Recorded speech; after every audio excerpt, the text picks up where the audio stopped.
सम्पूर्ण क्लास 12 मा अध्ययनरत विद्यार्थी साथीहरुमा स्वागत छ। यो भन्दा अघिल्ला क्लासहरुमा हामीहरुले क्लास 12 मा रहेको प्रिन्सिपल्स अफ एकाउन्टिङ अथवा एकाउन्ट्स भित्र पर्ने च्याप्टर 7 मा रहेको फाइनान्शियल स्टेटमेन्ट मोडल मेथडसँग सम्बन्धित रहेर एनएफआरएस र मल्टी स्टेपको सम्बन्धमा ओल्ड इज गोल्डमा भएका केही न्युमेरिकल प्रब्लम सल्भ गर्दै थियौं भने आजको क्लासमा हामीहरु त्यो भन्दा फरक खालका फाइनल एक्जाममा आएका ओल्ड इज गोल्डमा भएका न्युमेरिकल प्रब्लमलाई सल्भ गर्न गइरहेका छौं है त। जुन आजको क्लासमा हामीहरु 12 नम्बरको क्वेशन गर्ने छौं। यो भन्दा अगाडि 11 नम्बर सम्मको क्वेशनलाई हामीहरुले सबैलाई सल्भ गरेर तपाईहरुलाई YouTube भिडियो मार्फत अवेलेबल गराइसकेका छौं है। यस च्याप्टरबाट हामीहरुलाई 8 मार्क्सको न्युमेरिकल प्रब्लम सोध्दै गर्दछ। कि त मल्टी स्टेपको बेसिसमा रहेर गर्नु भन्छ कि त एनएफआरएस को बेसिसमा रहेर गर्नु भन्छ। हामीहरुलाई क्वेशन आउँदा अरमा आउँछ, तर हामीहरुले अहिले त्यहाँनेरि ओल्ड इज गोल्डमा दिएका छुट्टा छुट्टै क्वेशन प्लस दुईटै कम्बाइन्ड भएका क्वेशनलाई पनि सल्भ गर्दै छौं र सबै क्वेशनहरुलाई एकपछि अर्को गरेर क्रमिक रूपमा चाहिँ राखिदिएका हुन्छौं। क्रमिक रूपमा हेर्दै जानु होला भन्दै मैले क्लासलाई सुरुवात गरे है त। तपाईहरुले अगाडि फर्मेटको क्लास कन्सेप्टको क्लास लिनु भएको छैन भने त्यो क्लास चाहिँ विशेष गरेर लिनु होला है। अरु कुरा भनेका बुझ्दै गइन्छ, बिस्तारै गर्दै जाने प्र्याक्टिस गर्दै जाँदा बुझ्दै गइन्छ है त। धेरै नै सजिलो छ यो हिसाब पनि केही छैन, तर एकपटक हामीहरु गर्दै जाउँ बुझिहाल्छौं है त। ल 12 नम्बरको question 2079 set Q question number 20 मा आएको क्वेशन हो यो है। The trial balance of a company as on 31 Chaitra is given below भनेर दिएको छ है। यो क्वेशन हामीहरुलाई एउटा ट्रायल ब्यालेन्सको विवरण दिएको रहेछ यो क्वेशनमा है। यसरी नै दिन्छ क्वेशन आउँदा पार्टिकुलर डेबिट पार्टिकुलर क्रेडिट भनेर दिएको छ। अब हेर्नु त यहाँ ओपनिङ स्टक भनेर दिएको छ क्या। सुरुमा ओपनिङ स्टक भन्ने कुरा कहाँ जान्छ भन्दाखेरि इन्कम स्टेटमेन्ट अथवा प्रॉफिट एन्ड लस अकाउन्टमा जान्छ। त्यति मात्रै भन्दै गएँ म। एकपटक यो क्वेशनमा के टर्म आएका छन् त्यो मात्र पत्ता लगाऊ, त्यसपछि हामीहरु फर्मेटलाई फलो गर्दै भरेसीमा हिसाब गर्न थालिहाल्छौं है त। पर्चेज भन्ने कुरा खरिद गरेको कुरा कहाँ जान्छ? प्रॉफिट एन्ड लस अथवा इन्कम स्टेटमेन्टमा। त्यसैगरी वेजेस ज्यादाको कुरा कहाँ जान्छ? इन्कम स्टेटमेन्ट अथवा प्रॉफिट एन्ड लस। यहाँ के भनेको छ? प्रॉफिट एन्ड लस भन्नु आउनु भनेको छ। वेजेसको कुरा, क्यारेजको कुरा, सेलरीको कुरा सबै कहाँ जान्छ? इन्कम स्टेटमेन्ट अथवा प्रॉफिट एन्ड लसमा जान्छ है। इन्कम स्टेटमेन्ट भन्नु र प्रॉफिट एन्ड लस भन्नु एउटै हो साथी हो, त्यसरी बुझ्नु पर्यो है।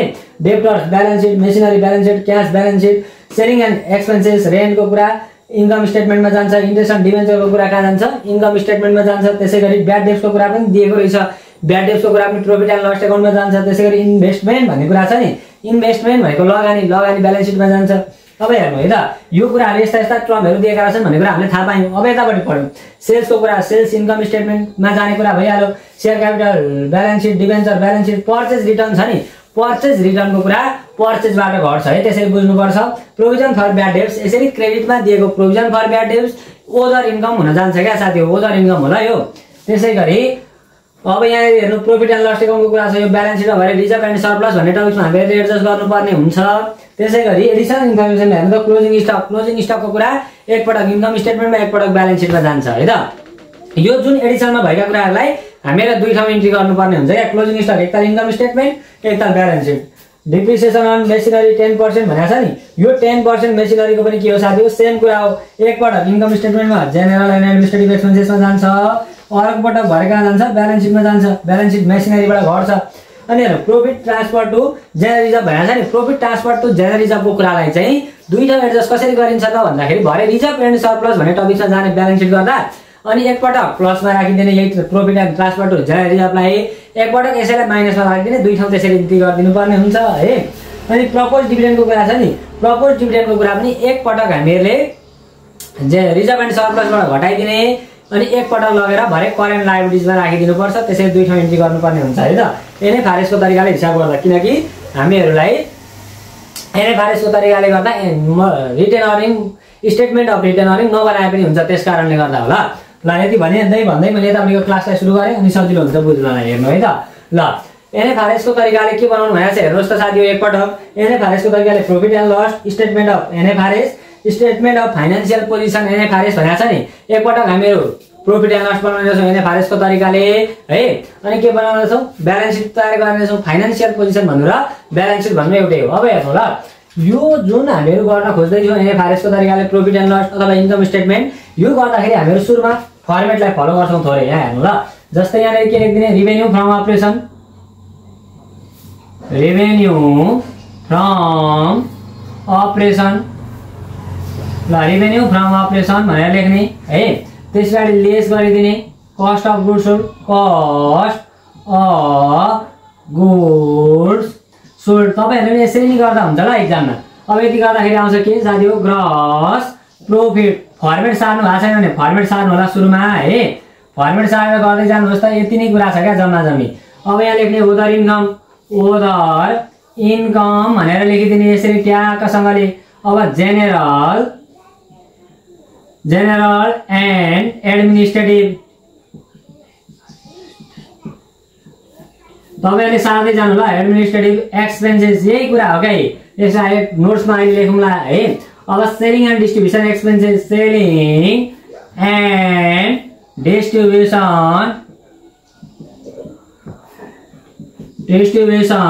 एक्सपेन्सेस है। Selling and distribution expenses, general and administrative expenses, selling and distribution expenses. त्यसै गरी यति गरिसके पश्चात के आउँछ income from operation. Income from operation भनेर लेख्ने है। इन्कम फ्रम अपरेसन भनेर लेख्ने। यस पछाडि के आउँछ त भन्दाखेरि फाइनान्शियल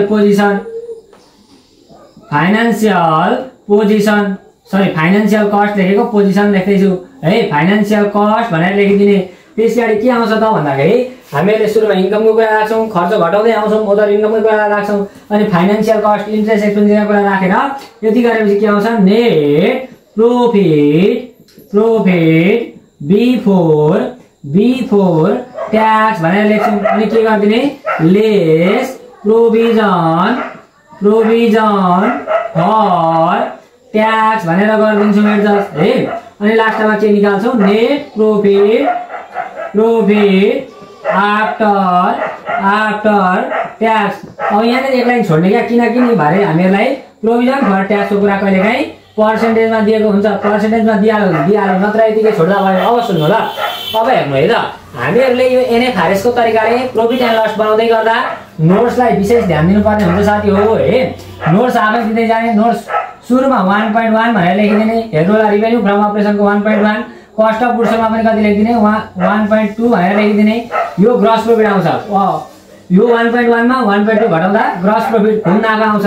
ओदर इन्कमलाई नोट्समा कति दिने 1.3 दिने, यो आफै दिने हो। जेनरल एन्ड एडमिनिस्ट्रेटिभ एक्सपेन्सेसमा 1.4 भनेर लेखिदिने हो। सेलिङ एन्ड डिस्ट्रिब्युसन एक्सपेन्सेसमा 1.5 भनेर लेखिदिने। हेर्नु होला, अब यति गरिसक्दा इन्कम फ्रम अपरेसन सञ्चालनगत आम्दानी आउँछ है। अनि फाइनान्शियल कस्टलाई 1.6 दिने। यसरी हामीले नोट्सलाई पुरा गर्नुपर्ने हुन्छ है। अब हेर्नु होला, यति भएपछि अब हामीले गर्न थालौँ। अब वर्किङ नोट लेख्नुपर्ने हुन्छ क्या साथी हो हामीहरूले। क्या साथी हो वर्किङ नोट्स भनेर लेखिदिउँ ल। वर्किङ नोट्स भनेर लेखिदिउँ है।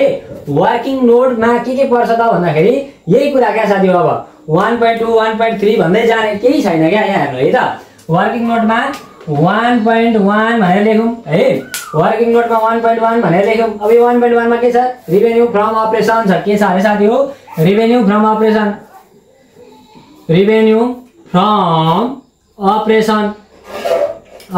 यही त हो कुरा। एनएफआरएस को तरिकाले हामीले हिसाब गर्दैछौँ भने यो जम्मै वर्किङ नोटमा राख्ने अनि मेन कुरा ल्याएर यतापट्टि राखिदिने है। रिभेन्यू फ्रम अपरेसनमा के पर्छ साथी हो सेल्स भन्ने कुरा पर्छ क्या सबैभन्दा मेन कुरो। सेल्स दिएको पनि छ। सेल्समा सेल्स रिटर्न छ भने घटाउने, रिटर्न इनवार्ड छ भने घटाउने है, सेल्स डिस्काउन्ट छ भने घटाउने, त्यति कुरा छ भने घटाउने, अनि सर्भिस रिभेन्यू छ भने लेख्ने हो। तर अहिले केही छैन, त्यसले गर्दा 6,50,000 छ सेल्स। त्यसैलाई टक्कसँगले लेखिदिउँ हो 6,50,000 भनेर के गरिदिने लेखिदिने। अब यहाँ वर्किङ नोटमा देखाइयो नि, यहाँ टुप्लुक्क राखिदिने 6,50,000 भनेर हो 6,50,000। अब 1.2 छ। अब कस्ट अफ गुड्स छ कि छैन 1.2 मा।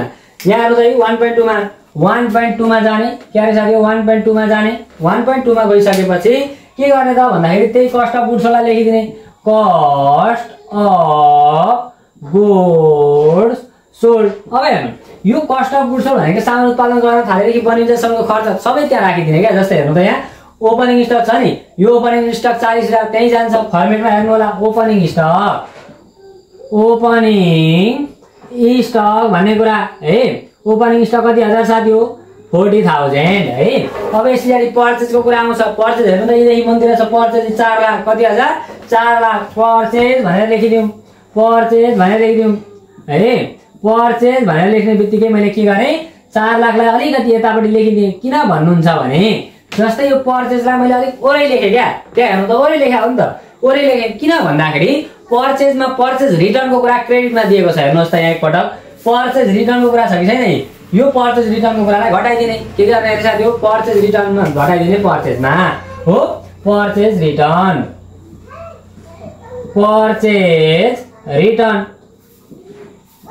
रिटर्न कति 40,000 है यसलाई घटाइयो किन अरे साथी हो पर्चेजमा पर्चेज रिटर्न घटाउने रिटर्न आउटवर्ड घटाउने पर्चेज डिस्काउन्टको कुरालाई घटाउने हो क्या।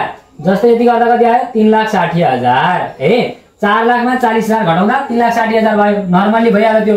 अब वेजेसको कुरा छ वेजेस भनेको ज्यादा वेजेसको बारेमा तल केही पनि भनेको छैन त्यसले गर्दा वेजेस भनेर लेखिदिउँ ल वेजेस भनेर लेखिदिउँ। वेजेस कति हजार छ हेर्नुहोस् त साथी हो वेजेस भन्ने कुरा कति हजार छ 66,000 कति अरे साथी हो 66,000 हो। अब यहाँ क्यारेजको कुरा छ नि क्यारेज भनेको सामान किनेर ल्याउँदाखेरि लागेको भाडा क्या त्यसले गर्दा यहीँनिर जान्छ क्यारेजको कुरा पनि क्यारेज भनेर लेखिदिउँ है क्यारेज भनेर लेखिदिउँ। क्यारेज कति हजार छ 7,000 कति अरे साथी हो 7,000 है। अब यति गरिसके पछि हामीहरू के गर्छौँ साथी हो क्यारेज पछाडि फेरि इन्भर्टको कुरा कस्टम ड्युटीको कुरा आइरहेको छ। कस्टम ड्युटी छ त यहाँ छैन त्यसले गर्दा अब के गरिदिने साथी हो ओपनिङ स्टकलाई जोडे जस्तै क्लोजिङ स्टकलाई के गर्नु पर्यो अब घटाउनु पर्यो। क्लोजिङ स्टक भनेर लेख्ने यहाँ हेर्नु है क्लोजिङ स्टक यसलाई के गरिदिने घटाइदिने यहाँ हेर्नु त यो क्लोजिङ स्टक भनेको 3 लाख हो है साथी हो। यहाँ हेर्नु होला यो अलिकति यताउता भएको मात्र हो यो 3 लाख होला। अघि पनि हामीले 30,000 मात्रै लेखेको थियौँ 3 लाख होला त्यो 3 लाख कति अरे साथी हो 3 लाख ल यसलाई के गरिदिने घटाइदिने अनि यहाँनिर राखिदिउँ कति आउँछ ल। अब हेर्नु त कति आउँछ भन्ने कुरा हेरिहालौँ पक्नु ल हेर्नु है त साथी अब हामीहरू लेखिदिउँ ट्याक्कसँगले के छ सजिलो छ क्या यो हिसाब नि। अब 40,000 छ सबैभन्दा सुरुमा प्लस 3,60,000 कति अरे साथी हो 3,60,000 प्लस 66,000 66,000 प्लस 7,000 प्लस 7,000 माइनस रहेछ माइनस 3 लाख गरिदिने हो भने नेपालीमा कति आउँछ 1,73,000 आउने रहेछ कति अरे साथी हो 1,73,000 ल निलोले नै लेखिदिउँ 1,73,000 ए 1,73,000 आयो यहाँ हामी 1,73,000 भनेर लेखिदिउँ है।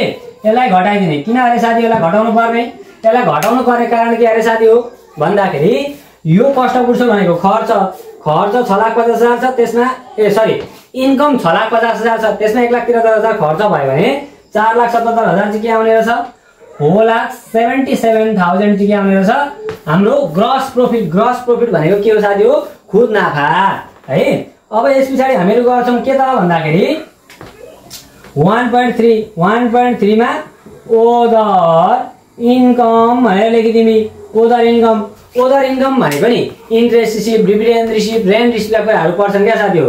यहाँ हेर्नु होला यहाँनिर हेर्नु त यहाँ पर्ने भनेको यहाँनिर दिएको छ क्रेडिट साइडमै दिएको हुन्छ provision for bad debts provision for bad debts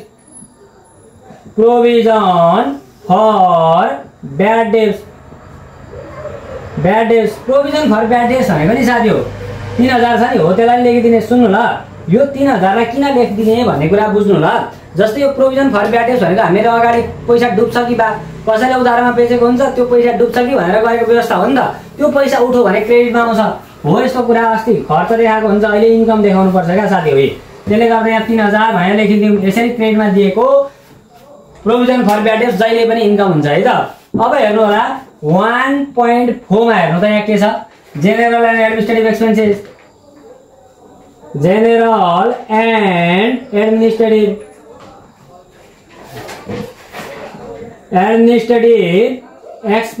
भनेर लेखिदिउँ ल। जेनरल एन्ड एडमिनिस्ट्रेटिभ एक्सपेन्सेस भित्र पर्ने कुरा भनेको के हो त भन्दाखेरि हेर्नु होला जेनरल एन्ड एडमिनिस्ट्रेटिभ एक्सपेन्सेस भित्र अफिसमा हुने खर्च प्रशासनमा हुने खर्चहरू पर्छ क्या।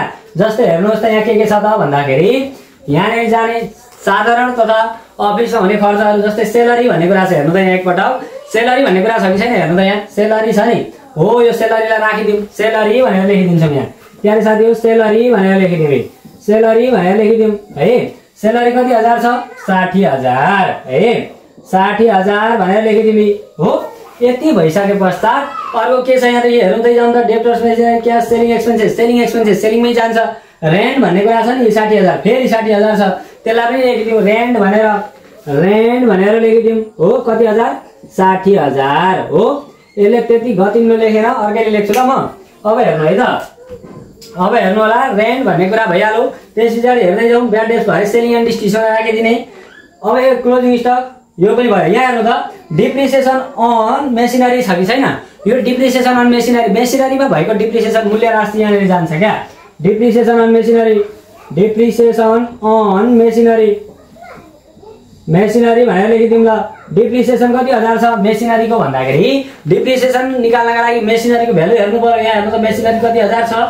मेसिनरी 6 लाख 6 लाख छ नि हो। मेसिनरीको भ्यालु 6 लाख छ, त्यसको कति पर्सेन्ट डिप्रिसिएसन अरे? 10% डिभाइड बाइ 100। 10% कहाँ छ भनेर नखोज्नु है। यहाँ हेर्नु त, कति हजार चाहिँ पर्सेन्ट, यहाँ हेर्नु त 10% छ कि छैन?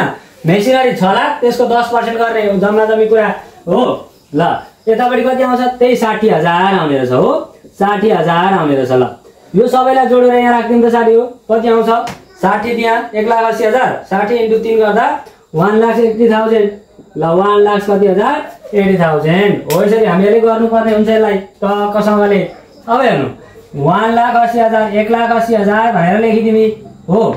यसलाई माइनस गरिदिने, किनभने यो खर्च हो। अब हेर्नु, 1 पोइन्ट कति लेख्नु पर्यो साथी हो? अब भन्नु त, 1 पोइन्ट कति लेख्नु पर्यो? 1.4 देखि 1.5 भनेर लेखिदिने हो। 1.5 लेखिसकेपछि यहाँनिर के लेखिदिने साथी हो? यहाँ हेर्नु त, selling and distribution expenses, selling and distribution expenses. यहाँ सुन्नु ल, सेलिङ एन्ड डिस्ट्रिब्युसन एक्सपेन्सेस भित्र सामान बिक्री वितरण गर्दाखेरि लाग्ने खर्चहरू पर्छ क्या। Advertisement, carriage outward, sales commission हो, त्यस्ता कुराहरू। यहाँ हेर्नु त के छ? यहाँ हेर्नु है त, पहिलो कुरा यहाँ के छ त भन्दाखेरि सेलिङ एक्सपेन्सेसै भनेर दिएको छ 20,000। सेलिङ एक्सपेन्सेस सेलिङकै खर्चमा परिहाल्यो। सेलिङ एक्सपेन्सेस, सेलिङ एक्सपेन्सेस भनेर लेखिदिउँ ल। सेलिङ एक्सपेन्सेस कति हजार? 20,000, 20,000। हेर्नु है कति सजिलो छ, 20,000। यति भइसके पश्चात अरू के छ साथी हो? यहाँ तल हेर्नुहोस् त, यो ब्याड डेट्स भन्ने कुरा छ नि। ब्याड डेट्स भन्ने कुरा जब हामीहरू उधारमा बेच्छौँ त्यतिखेर पैसा डुब्छ भन्ने सङ्केत हुन्छ नि त। पैसा डुब्ने भनेको हामीहरू जब दिन्छौँ अनि डुब्छ नि त, नदिकन कहीँ पैसा डुब्छ? तपाईँले कसैलाई दिएकै छैन, मेरो पैसा डुब्यो हो, त्यसले तिरेन भन्दा हुन्छ त? हुँदैन नि त। पैसा डुब्नका लागि दिएको हुनु पर्यो क्या हो। त्यसले गर्दा सेल्स गरेको हुनु पर्यो। यहाँबाट बुझ्नु पर्यो कि हामीहरूले सेल्स गरेको छ भने त पैसा डुब्छ। त्यसले गर्दा यो सेलिङमा पर्छ है त ब्याड डेट्स। ब्याड डेट्स भन्ने कुरा, ब्याड डेट्स कति हजार अरे साथी हो? यहाँ हेर्नुहोस् त, ब्याड डेट्स 14,000। कति हजार? 14,000। ल ब्याड डेट्सको कुरा यति होला, 34,000। 34,000 भनेर लेखिदिउँ हो। 34,000 कति अरे साथी हो? 34,000। अब सुन्नु ल, यसलाई पनि गरियो। अब यहाँनिर एन्सर आउँछ के त भन्दाखेरि, अब एन्सरको कुरा तिमीले रातोले लेखिदिए है। यति गर्दाखेरि हाम्रो इन्कम फ्रम अपरेसन कति आउँछ लु भनौँ त? यसमा यो जोड्ने, यसलाई घटाउने है त। ल अब हेर्नु होला, 4,77,000 प्लस 3,000 है, माइनस 1,80,000, माइनस 1,80,000 माइनस 34,000, माइनस 34,000 गर्दा 2,66,000 आयो। कति अरे साथी हो? 2,66,000 आयो हो। 2,66,000 आयो। अब फाइनेन्सियल कस्ट, फाइनेन्सियल कस्टमा जम्मा जम्मी काटीकोटी इन्ट्रेस्टको कुरा पर्छ क्या साथी हो। फाइनेन्सियल कस्टमा के पर्छ अरे? इन्ट्रेस्टको कुरा पर्छ 1.6। फाइनेन्सियल कस्ट, फाइनेन्सियल कस्ट भनेर लेखिदिने। फाइनेन्सियल कस्ट भित्र के पर्छ अरे? इन्ट्रेस्टको कुरा पर्छ जम्मा जम्मी। इन्ट्रेस्टको कुरा पर्दाखेरि इन्ट्रेस्ट भन्ने कुरा कति हजार छ भन्नु त साथी हो? इन्ट्रेस्ट अन डिभेन्चर कति हजार छ? 16,000 छ। इन्ट्रेस्ट अन डिभेन्चर भनेर लेखिदिउँ। Interest on debenture, interest on debenture DEB मात्र लेखेँ मैले, 16,000। यहाँ सुन्नु ल, अब हेर्नु यहाँनिर हामीहरूलाई एडिसनमा त इन्ट्रेस्टको बारेमा भनेको छैन, तर इन्ट्रेस्ट अन डिभेन्चर, डिभेन्चरको इन्ट्रेस्ट 16,000 तिरेछ। यो कम्पनीले तिर्नुपर्ने कति हो भन्ने कुरा यहाँदेखि हेर्नुपर्छ क्या। यहाँदेखि मैले रफ गरेँ, के अरे साथी हो? रफ भनेर लेखेँ है। तपाईँहरूले अरूतिर गर्नु होला, मैले यहाँ ब्राकेट बनाएर रफ गरेँ है। यहाँ हेर्नु है, हामीहरूले ऋण लिएको छ यो कम्पनीमा कति हजार? यहाँ हेर्नु त, 12% डिभेन्चर हो। कति ऋण लिएको छ हेर्नुहोस् त? 2 लाख। हाम्रो कम्पनीले यो जुन हामीहरू हिसाब गर्दैछौँ, यो कम्पनीले ऋण लिएको छ 12% ब्याज दरको 2 लाख। डिभेन्चर भनेको त लोन हो। 2 लाखको 12% कति अरे साथी हो? 2 लाखको 12%, 12% हटाउँ, 100ले भाग गर्ने हो भने दुईटा जिरो गरौँ, 24,000 हुन्छ। हाम्रो कम्पनीले 1 वर्षभित्रमा 24,000 ब्याज तिर्नुपर्ने कति तिरिसकेछ हेर्नु त। इन्ट्रेस्ट अन डिबेन्चर भएर 16,000 तिरिसकेछ। कति तिरेछ? 16,000 त तिरिसकेछ। हाम्रो कम्पनीले 24,000 तिर्नुपर्ने हो। 12% डिबेन्चर 2 लाख लिएको छ भने तिर्नुपर्ने 2 लाख हो। तर तिरो कति हजार? 16,000 मात्रै तिरो भने अब तिर्न बाँकी कति छ भन्नु त? 16,000 तिरो भने अब तिर्न बाँकी कति हजार छ? 8,000 हो। यो 8,000 चाहिँ तिर्न बाँकी ड्यू भयो नि त, आउटस्ट्यान्डिङ हो। यसलाई यहाँ जोडिदिनु पर्यो। हेर्नु है त कति मजा छ। O/S भनेको आउटस्ट्यान्डिङ इन्ट्रेस्ट अन डिबेन्चर भनेर लेखिदिए कति हजार? 8,000 हो। जम्मा जम्मी 24,000 भयो। यसरी माथि पर्सेन्टेज आयो भने त्यसलाई एडिसनल इन्फर्मेसन मानेर हिडन ट्रान्जेक्सन मानेर यसलाई 2 ठाउँ इन्ट्री गर्नुपर्छ। यसलाई एक ठाउँ राख्यो। अब भरे लगेर लायबिलिटी साइडमा पनि हामीले हाल्नुपर्ने हुन्छ है। त्यसलाई सम्झिराख्नु होला। 8,000 हाल्नु पर्यो। के? इन्ट्रेस्ट आउटस्ट्यान्डिङ इन्ट्रेस्ट भनेर लेखिराखेँ ल मैले। इन्ट्रेस्ट भनेर लेखिदिए कति हजार? 8,000 हो। यसरी हामीले यसलाई गर्नुपर्ने हुन्छ। अब 8,000 भनेर यहाँ लगेर राखौँ है। यसलाई घटाइदिउँ। 2,66,000 मा 8,000 घटाइदिउँ कति आउँछ त भन्दाखेरि 2,58,000 2,58,000 आउने रहेछ। हेर्नु है 2,58,000। अब प्रोभिजन फर ट्याक्सको कुरा छ भन्नु त साथी हो। प्रोभिजन फर ट्याक्सको कुरा हामीहरूलाई दिएको छैन। हेर्नु यहाँ ल यहाँनिर छैन र केही छैन। यसमा पनि छैन भनेपछि ड्यास भइहाल्यो हो। अब यस पछाडि के आउँछ त भन्दाखेरि 2,42,000 भनेपछि हाम्रो एन्सर 16,000 ले मिलेको छैन नि। यहाँ 24,000 लेख्नु पर्ने कि साथी हो। मैले यहाँ 8,000 मात्रै लेखेको छु। यहाँ 24,000 होला। यहाँ हेर्नु त 1.6 मा हामीले टोटल कति निकालेको छ? यहाँ हेर्नु त 24,000 हो नि त। 24,000 होला। 24,000 घटाउनु पर्ने। मैले आरएसमा आएर के मात्रै गरेछु? 8,000 मात्रै गरेछु। त्यसले गर्दा है यो चाहिँ ल अब हेर्नु। अब रातोले नि एडजस्ट गरौँ। हेर्नु है त ल। अब हामीहरूलाई 2,66,000 माइनस 24,000 गर्दा कति आउँछ? 2,42,000 2,42,000 आयो है। अब हेर्नु नेट प्रॉफिट बिफोर ट्याक्स आयो क्या। नेट प्रॉफिट बिफोर ट्याक्स तिर्नुभन्दा अगाडिको प्रॉफिट कति आयो? 2,42,000। अब प्रोभिजन फर ट्याक्स अहिले छैन। ड्यास दिने तल लास्टमा के आयो? त्यही 2,42,000 2,42,000 आयो हो। यसरी हामीहरूले यो क्वेसनलाई सल्भ गर्नुपर्ने हुन्छ। यो अरूभन्दा अलिकति फरक पनि छ र धेरै इम्पोर्टेन्ट पनि छ। यसमा अझै धेरै कुराहरू छन् क्या साथी हो। एनएफआरएस एज अन भनेर लेखिन्छ है। यो एनएफआरएस को तरिकाले हामीहरूले ब्यालेन्स सिट बनाउँदा पनि वर्किङ लोड देखाउने मेन कुरालाई ल्याएर फर्मेटमा हाल्ने यदि त कुरा। अब हामीहरू जम्मा जम्मी कुरा के गर्छौँ त भन्दाखेरि यो एडिसनलको इन्फर्मेसनको 2 ठाउँ इन्ट्री गर्नुपर्छ। त्यसलाई विशेष ध्यान दिन्छौँ है। हामीहरूले यो बिनम्बर स्टेटमेन्ट अफ फाइनेन्सियल पोजिसन भनेर सोधेको छ नि, त्यसलाई सल्भ गरेको है। मैले ब्यालेन्स सिट लेखेँ, तपाईँहरूले फाइनेन्सियल पोजिसन भनेरै लेख्दा पनि केही फरक पर्नेवाला छैन। अब यहाँनिर हेर्नुहोस् साथी हो के लेख्ने त भन्दाखेरि नन करेन्ट एसिड्स भनेर लेख्ने क्या है। नन करेन्ट एसिड्स भित्र पर्ने भनेको प्रोपर्टी प्लान एन्ड इक्विपमेन्ट। क्या साथी हो? प्रोपर्टी प्लान एन्ड इक्विपमेन्टको कुरा पर्छ हो। फिक्स एसिड्सको कुराहरू पर्छ नि त यहाँनिर सुरुमा। प्रोपर्टी प्लान एन्ड इक्विपमेन्ट भनेर लेखिदिने। प्रोपर्टी प्लान एन्ड इक्विपमेन्ट भनेर लेखिदिने। अर्को के पर्छ? इन्टेन्जिबल एन्ड फिक्टिटियस एसिड्स भनेर लेखिदिने। यसरी ट्यागसँगले हो। त्यसपछि इन्भेस्टमेन्ट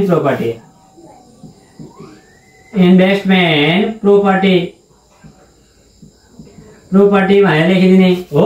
त्यसपछि के लेख्ने त भन्दाखेरि यहाँ हेर्नु होला नन करेन्ट एसिड्स भित्र पर्ने प्रोपर्टी प्लान एन्ड इक्विपमेन्ट है। इन्टेन्जिबल एन्ड फिक्टिटियस एसिड्स भनेर लेखि इन्भेस्टमेन्ट प्रोपर्टी भनेर लेखिदिने। तपाईँहरूले अगाडि फर्मेटको क्लास हेर्नु भएको छ भने सबै कुराहरू लेख्नु भएको छ। अनि यहाँ 3.1 दिने, यसलाई 3.2 दिने, यसलाई 3.3 दिने। यो नोट्स आफै लेख्ने हो। तर हामीहरूले 2.1 2.2 दिँदा पनि हुन्थ्यो, नत्र 3.3 दिँदा पनि भयो। किनकि हामीहरूले बिचमा एनएफआरएसको फर्मेट बनायौँ भने 2.2 2.1 चाहिन्छ भनेर मैले यो कुरा गरेको थिएँ क्या साथी हो। तपाईँहरूले कतिको याद गर्नु भएको छ? अब यति जोड्दा टोटल नन करेन्ट एसिड्स आयो। यहाँ हेर्नु है त टोटल नन करेन्ट एसिड्स आयो। टोटल नन करेन्ट एसिड्स जम्मा जम्मी जति आयो त्यसलाई यतापट्टि लगेर ट्यागसँगले एडजस्ट गरिदिने। अब यस पछाडि के आउँछ साथी हो? करेन्ट एसिड्स भनेर लेखिदिने। करेन्ट एसिड्स भनेर लेखिदिउँ। यो करेन्ट एसिड्स भित्र पर्ने कुरा भनेका के हुन् त भन्दाखेरि डेप्टर्स, बिल्स पेबल, एकाउन्ट पेबलका कुराहरू हुन् नि त। हो, 1 वर्ष भित्रमा चलाउन सक्ने एसिड्सहरूको कुरा हो। यति गरिसकेपछि हामीले यहाँ माथिको कुरालाई फर्मेटलाई लगभग पुरा गरिहाल्यौँ। अब भर्दै जाने त अब केही त छैन हेर्नु त। ल मैले अब कालेले युज गरेँ सबै यहाँ हेर्नु ल। अब वर्किङ नोटमा जुन छ त्यसमा यो 3.1 लाई लाने, 3.1 लेख्ने, property plant and equipment, property plant and equipment भनेर लेख्ने। प्रोपर्टी प्लान्ट एन्ड इक्विपमेन्ट भित्र फिक्स एसिड्सका कुराहरू पर्छन् क्या। जस्तै हेर्नु त यहाँ के छन् भन्दाखेरि डेप्टर्सको कुरा तल जान्छ, मेसिनरी 6 लाख छ कि छैन। हो, यो मेसिनरीको कुरालाई हामीले एडजस्ट गर्नुपर्ने हुन्छ। मेसिनरी छ नि, हो मेसिनरी भनेर लेखिदिउँ। यहाँ के अरे साथी हो, मेसिनरी भनेर लेखिदिउँ है। मेसिनरी कति लाख? 4 लाख। यहाँ हेर्नु होला 4 लाख। त्यसमा लेस भनेर लेखिदिने के, डिप्रिसिएसन, डिइपिएन भनेको डिप्रिसिएसन अन मेसिनरी भनेर लेखिदिने है। डिप्रिसिएसन अन मेसिनरी कति लाख? 4 लाख कि 6 लाख हौ? 6 लाख कुरा हो त साथी हो, 6 लाख है। 6 लाख, 6 लाख। 6 लाखको कति प्रतिशत डिप्रिसिएसन छ हेर्नु त यहाँनिर। 6 लाखको डिप्रिसिएसन कति प्रतिशत छ? 10%। 10% हटाउन 100 ले भाग गर्ने कति हजार आउँछ? 60,000 आउँछ। हो, यसलाई घटाइदिने। यहाँ हेर्नु होला, हामीहरूले एडिसनमा भएको ट्रान्जेक्सनलाई 2 ठाउँ इन्ट्री गर्नुपर्छ भनेर छलफल गरिरहँदा यो डिप्रिसिएसन भन्ने कुरा अघि इन्कम स्टेटमेन्ट अथवा प्रॉफिट एन्ड लस गर्दा जेनरल एन्ड एडमिनिस्ट्रेटिभ एक्सपेन्सेसमा गएको थियो। अहिले यहाँनिर गयो 2 ठाउँ इन्ट्री भइसक्यो है यो। अब 6 लाखमा 60,000 घटाउँदा कति भयो साथी हो? 6 लाखमा 60,000 घटाउँदा 5,40,000।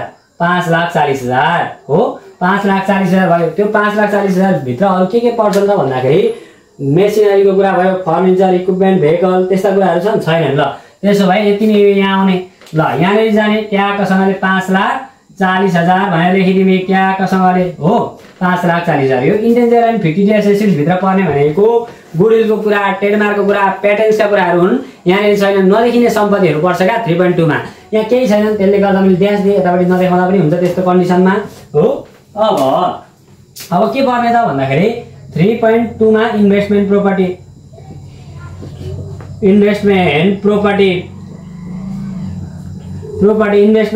भनेर लेख्ने हो। इन्भेस्टमेन्ट प्रोपर्टी भित्र पर्ने कुरा भनेको जम्मा जम्मी इन्भेस्टमेन्ट भन्ने कुरा पर्छ है। अहिले हामीलाई इन्भेस्टमेन्ट भनेरै दिएको छ हेर्नुहोस् त, यहाँ इन्भेस्टमेन्ट भनेर 1,20,000 दिएको छ, त्यही लेखिदिने। इन्भेस्टमेन्ट भनेर लेखिदिने कति हजार? 1,20,000 है। 1 लाख कति हजार?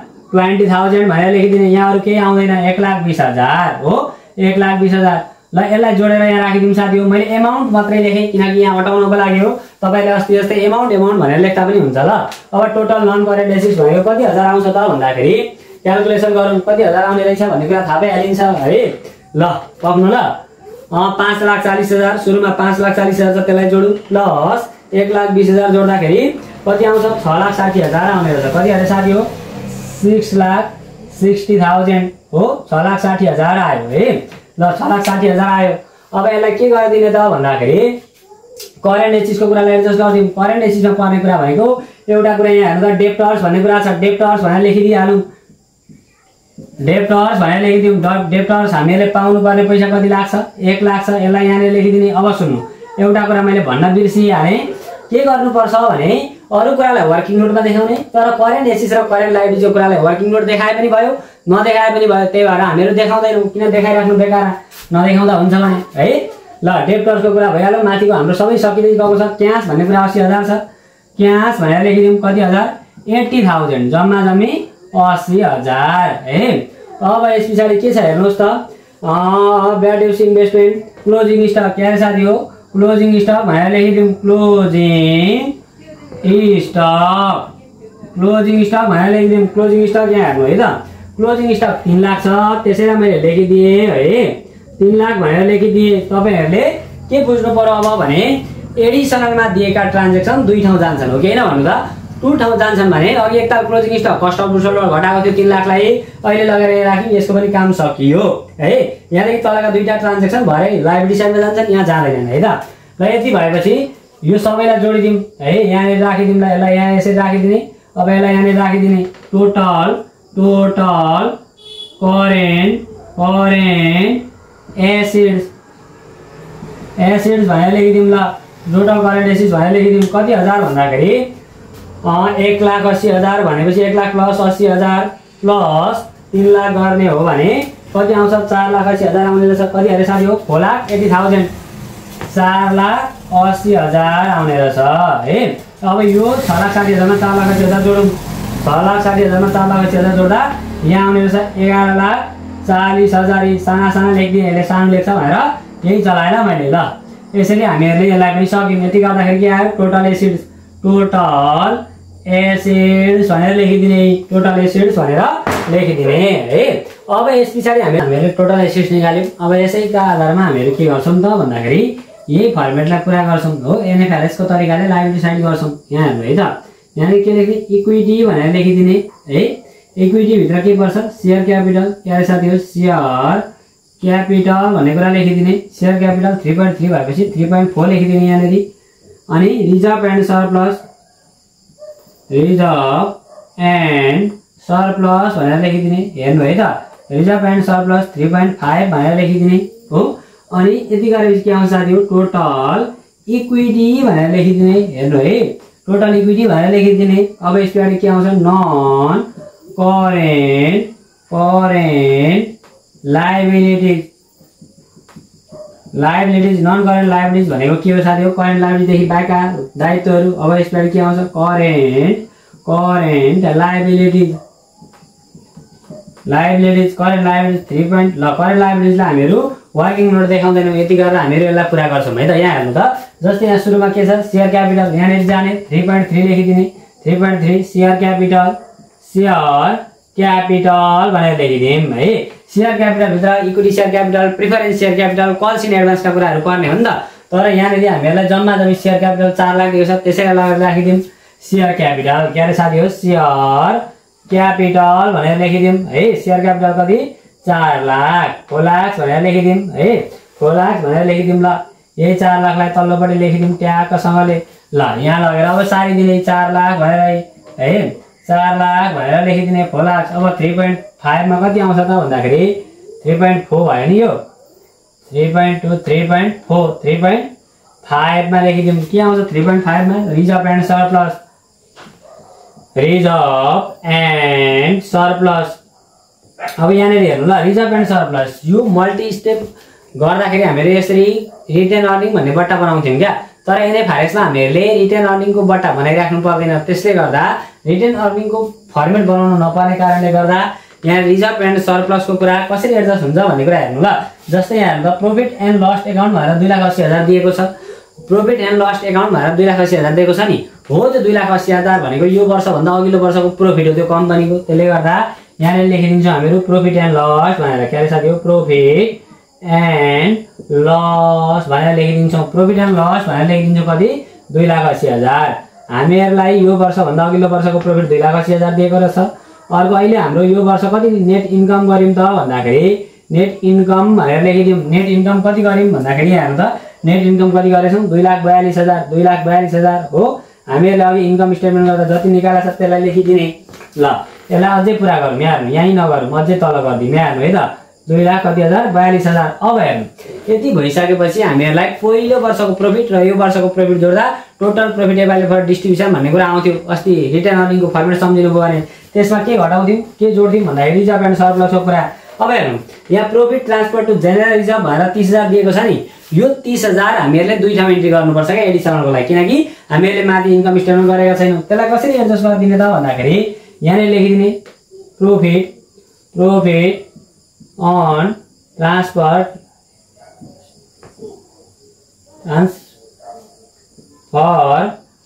टु जेनरल रिजर्भ भनेर लेखिदिने है। Transfer to profit transfer to general reserve भनेर लेखिदिने कति हजार 30,000 लेखिदिने हेर्नु है त एक ठाउँ भयो। अब फेरि यही कुरालाई लेस के गरिदिने साथी हो profit transfer to general reserve भनेर एकपल्ट प्लसमा लेखिदिने एकताल माइनसमा लेखिदिने हो भने यसलाई हामीहरू एडजस्ट गर्न सक्छौँ। जस्तै यहाँनिर मैले रातोले लेखेँ है यही कुरालाई के गरिदिने साथी हो फेरि प्रॉफिट एन्ड लसको कुरालाई त्यसैलाई profit and loss profit on transfer to general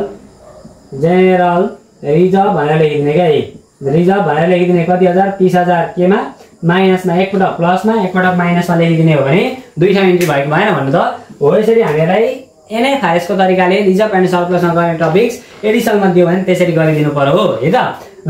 अनि अब प्रपोज डिभिडेन्डको कुरा छ त्यहाँनेरि लेस प्रपोज डिभिडेन्ड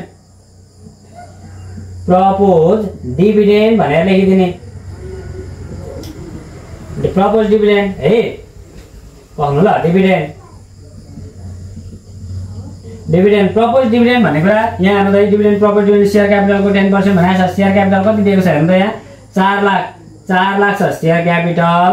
त्यसको कति पर्सेन्ट भनेको छ 10% गर्दा कति आउँछ सर यो 40,000 आउँछ है 40,000 आउँछ। यसलाई गर्ने अब 40,000 घटाइदिने यसलाई ब्र्याकेटमा राखिदिउँ यति गर्नु त साथीहरु कति आउँछ 2,80,000 सुरुमा है 2,80,000 सुरुमा छ। त्यस पछाडि कति छ हेर्नु त 2,42,000 है 2,42,000 प्लस 30,000 माइनस 30,000 कति आउँछ त्यो माइनस 30,000 प्लस माइनस 40,000 नै माइनस 40,000 गर्दा आउने रहेछ 4,82,000 4,82,000 आउने रहेछ है। यसरी यसलाई 4,82,000 भनेर लेखिदिउँ 4,82,000 भनेर लेखिदिउँ हो। यदि दुईटा आयो अब यदि दुईटा गर्दा 8,82,000 भयो। यसलाई के भन्यो टोटल इक्विटी भन्यो। अब हेर्नु 3.6 मा के लेख्ने 3.6 मा non current liabilities non current liabilities भित्र सेक्युर्ड लोनमा पर्ने कुराहरु पर्छ। Debenture bond bank loan long term लोनका कुराहरु जस्तै यहाँ 12% डिबेन्चर भनेर दिएको छ हेर्नु त 2,12% डिबेन्चर डीबी भनेर लेखिदिएँ मैले। डिबेन्चर कति लाख 2 लाख भनेर दिएको छ 2 लाख भनेर लेखिदिउँ यहाँनेरि। यसलाई वर्किङ नोटमा यति हो देखाउनु पर्ने हो 2 लाख भनेर लेखिदिउँ ल 2 लाख हो। अब करेन्ट लायबिलिटीज भित्र पर्ने भनेको क्रेडिटर्सको कुरा बिल्स पेबल एकाउन्ट पेबलका कुराहरु यहाँनेरि हेर्नु त क्रेडिटर्स भनेर दिएको छ कि छैन हेर्नु त यहाँनेरि हेर्नु यो प्रोभिजन फर ट्याक्सको कुरा दिएको छ। प्रोभिजन फर ट्याक्स भनेर दिएको छ 10,000 यसलाई राखिदिनु पर्यो यहाँ प्रोभिजन फर ट्याक्स भनेर लेखिदिउँ। प्रोभिजन फर ट्याक्स कति हजार अरे साथी हो 10,000। जस्तै यसरी एडिसनलमा नदिएर बट्टामा दिएको प्रोभिजन फर ट्याक्स एक ठाउँ मात्रै जान्छ यहाँनेरि है यसरी बुझ्नु पर्यो। प्रोभिजन फर ट्याक्सको कुरा गरिसके पश्चात के आउँछ त भन्दाखेरि प्रपोज डिभिडेन्डको कुरा आउँछ अनि इन्ट्रेस्ट ड्यूको कुरा आउँछ। जस्तै प्रपोज डिभिडेन्ड यहाँ राखिदिउँ प्रपोज डिभिडेन्ड भनेर राखिदिउँ। डिभिडेन्ड प्रपोज डिभिडेन्ड कति हजार 40,000 यो कहाँदेखि आउँछ भने नि यहाँ हेर्नु त प्रपोज डिभिडेन्ड भन्ने कुरा हेर्नु त प्रपोज डिभिडेन्ड 40,000 छ कि छैन त्यहाँनेरि घटायौँ यहाँनेरि जोडिदिउँ प्लस माइनस बराबर यो 30,000 जस्तै क्या प्लस माइनस यी गरियो। जेनरल रिजर्भको कुरालाई चाहिँ प्रपोज डिभिडेन्डको कुरालाई यहाँबाट घटायो यहाँनेरि लगेर राख्यो यति त हो कुरा। अब हेर्नु आउटस्ट्यान्डिङ इन्ट्रेस्टको कुरा यहाँ हेर्नु त हामीहरूको जम्मा तिर्नुपर्ने कम्पनीले 24,000 त्यसमा 16,000 तिरेको थियो 16,000 तिरेको थियो कि थिएन इन्ट्रेस्ट अन डिभेन्चर भनेर कति हजार तिर्न बाँकी थियो 8,000 तिर्न बाँकी थियो। अघि हामीले इन्ट्रेस्टसँग जोड्यौँ अहिले यहाँनिर राखिदिन्छौँ O slash as outstanding interest on DEB भनेर लेखिदिएँ मैले डिभेन्चर 8,000 हो। यो सबैलाई जोडिदिउँ त साथी अब कति आउँछ ट्याग राखेसँगले कति आउनु पर्यो टोटल लायबिलिटीज आउनु पर्यो। अब टोटल लायबिलिटीज टोटल लायबिलिटीज यति नै आउनु पर्यो हेर्नु है त ल 8,82,000 प्लस 2 लाख है प्लस कति हजार 8 4 12 10 ले 22,000 गर्दा ट्याग राखेकै पक्नु है त 8,82,000 प्लस 2 लाख है प्लस कति हजार 40,000 48,000 प्लस 10,000 58,000 आयो है गर्दाखेरि 11,40,000 आउने रहेछ। कति अरे साथी हो 11,40,000 आउने रहेछ हो। यसरी हामीहरूले यो ब्यालेन्स सिटलाई पनि पुरा गर्यौँ इन्कम स्टेटमेन्टमा पनि पुरा गर्यौँ। यो अलिकति इम्पोर्टेन्ट छ यो अलिकति कुरा बुझ्नु होला अरू कुराले दुःख दिँदैन। यस पछाडि हामीहरू 13-14 का क्वेसनहरूलाई पनि क्रमिक रूपमा गर्नेछौँ भन्दै आजको क्लासबाट मैले बिदा चाहेँ है। यस